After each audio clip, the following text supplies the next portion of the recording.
তাত্তাবিউল মাইয়িতা সালাসা, তিনটা জিনিস মরা ব্যক্তির সাথে, মৃত ব্যক্তির লাশের সাথে কবর পর্যন্ত যায়। কয়টা জিনিস? তিনটা জিনিস। আল মাল, এক নাম্বার সম্পদ, দুই নাম্বার ওয়াল আহাল, পরিবার।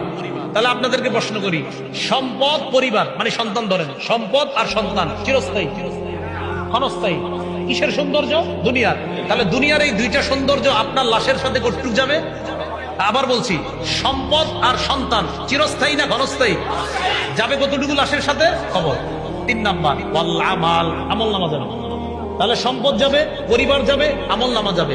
নবীজি বলেন ইয়ারজিউ ইসনান, দুইটা ফিরে আসবে, ওয়া ইয়াবকা ওয়াহিদ, একটা থাকবে।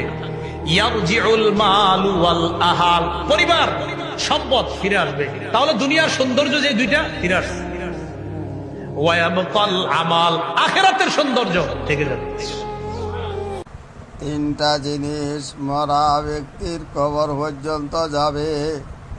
এক নাম্বার পরিবার, দুই নাম্বার মাল, তিন নাম্বার আমল। দুইটি জিনিস ফিরে আসবে, এক নাম্বার পরিবার, দুই নাম্বার মাল।